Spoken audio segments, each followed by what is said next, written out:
नमस्कार, आप देख रहे हैं आपके साथ मेरी बात और मैं हूं प्रिय रंजन भारती। चुनाव की तारीखें घोषित हो गई। 7 चरणों में चुनाव कराए जाने हैं।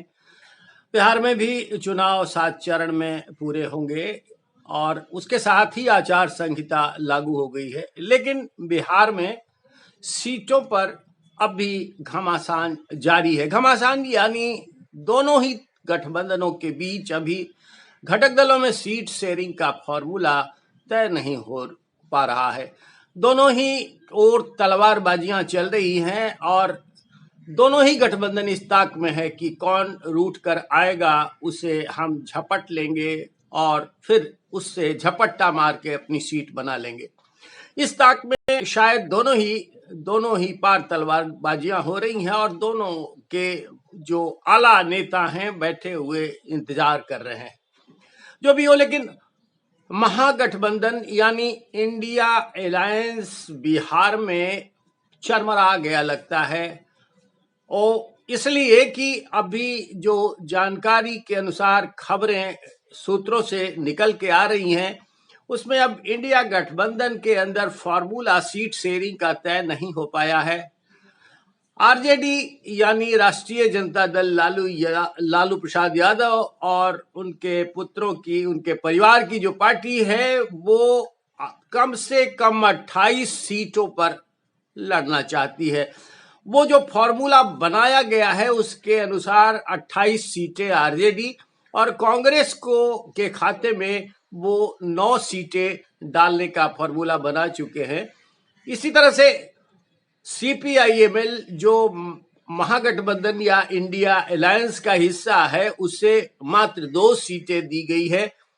एक सीट सीपीआई और सीपीएम को दी गई है और इस तरह से 39 का मामला बनता है। लेकिन बिहार में 40 सीटें हैं और 40 में एक सीट बचा कर रखी गई है। संभवतः वो, जो मेरा अनुमान है वो ये कि वो चाचा पशुपति कुमार पारस यदि चिराग से अड़े हुए रहकर एनडीए से टूट कर आ जाएं तो उनको एक सीट दी जा सकती है और नहीं तो फिर मुकेश साहनी के लिए यानी एक सीट आरक्षित रखी गई है।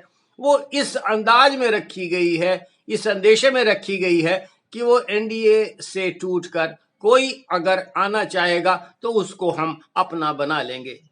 लेकिन आज जो खबरें आ रही हैं, सीपीआईएमएल ने 2 टूक कह दिया है कि वो कम से कम 8 सीटें लड़ेंगी, इससे कम पर कोई बातचीत नहीं होगी और अगर जरूरत पड़ी तो हम गठबंधन तोड़ देंगे, यानी वो गठबंधन से बाहर निकलने को तैयार है। जाहिर सी बात है, सीपीआईएमएल का एक अपना बड़ा जनाधार है, खास करके जो मध्य बिहार के क्षेत्र हैं उसको उसने रणभूमि बनाकर अपना जनाधार जिस तरह से दलितों और वंचितों के बीच बना रखा है उसको वो छोड़ना नहीं चाहता और उसके लिए उसने अपनी हकमारी को कभी अंजाम तक पहुंचने नहीं दिया है। इस बार भी वो आरजेडी से 2-2 फाड़ करने के लिए तैयार है।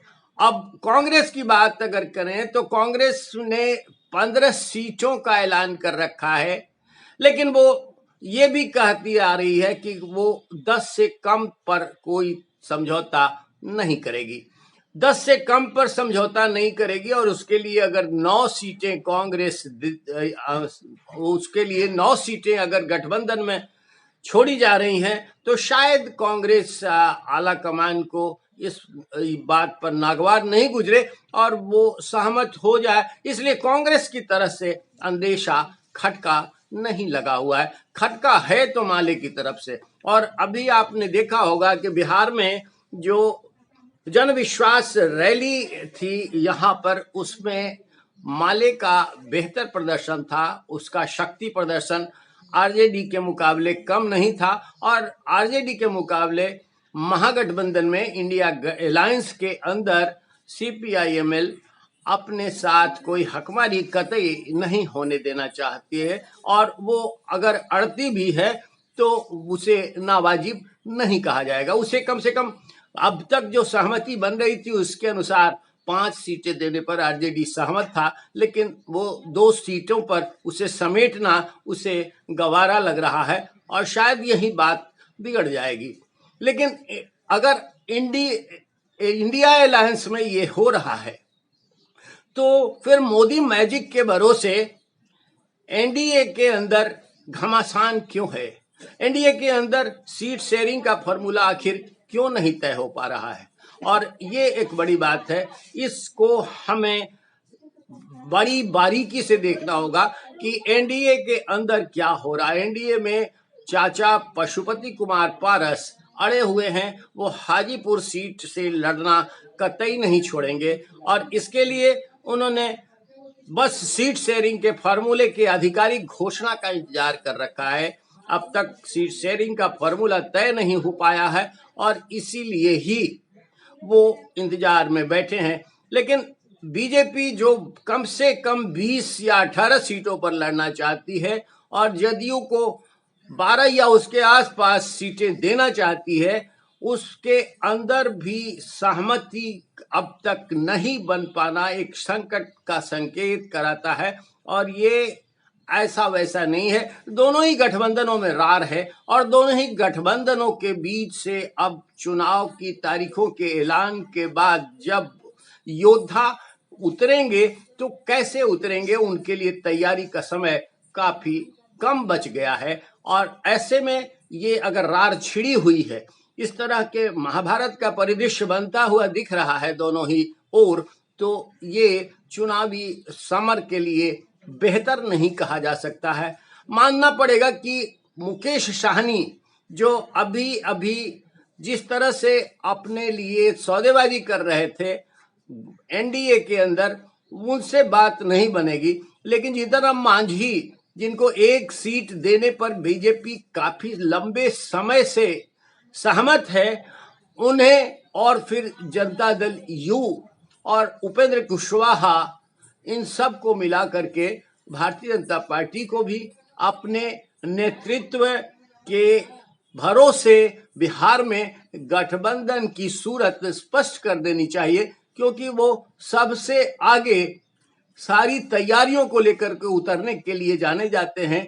उनके बीच में अगर रसाकशी है, उनके बीच में भी अगर सहमति नहीं है, तो ये कहीं ना कहीं खटकता है और ये मतदाताओं को भी अच्छा संदेश नहीं देता है। लेकिन अब चुनाव है, सब अपनी बाजी झटकना चाहते हैं और सब चाहते हैं कि वो बेहतर प्रदर्शन कर सके। इस आपाधापी में कौन पीछे रहना चाहेगा? वाकई कोई पीछे नहीं रहना चाहता और इसी मशक्कत के मारे दोनों ही गठबंधन के बीच अभी तस्वीर साफ नहीं हो पाई है। लेकिन ये बहुत ज्यादा वक्त इसमें अब नहीं लगाया जा सकता। गठबंधनों को फैसला तो करना ही पड़ेगा, अपने साथी दलों के बीच सीटों पर तालमेल और बंटवारे की तस्वीर स्पष्ट तो करनी ही पड़ेगी। वो चंद ही दिनों की बात है। लेकिन अब ये महत्वपूर्ण है कि इंडिया गठबंधन जो देश भर में अपनी तस्वीर एक बना नहीं पाया था, बिहार में भी वो चरमराता हुआ दिख रहा है। अब ये अच्छा संकेत कमोबेश बिहार की रणभूमि में तो कतई नहीं है।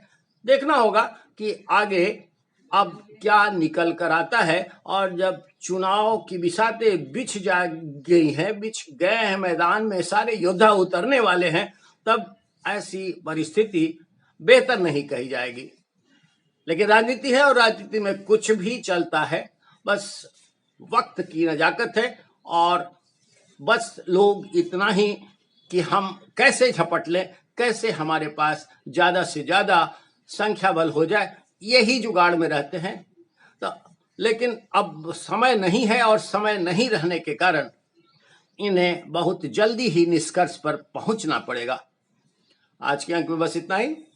हम आपसे अनुरोध करेंगे कि हमारे साथ आप बने रहिए, हमारे चैनल को सब्सक्राइब करिए, देखिए, लाइक कीजिए और शेयर कीजिए। साथ साथ अपनी प्रतिक्रियाएं देना हमारे वीडियोज पर मत भूलिए। फिर मिलते हैं। नमस्कार।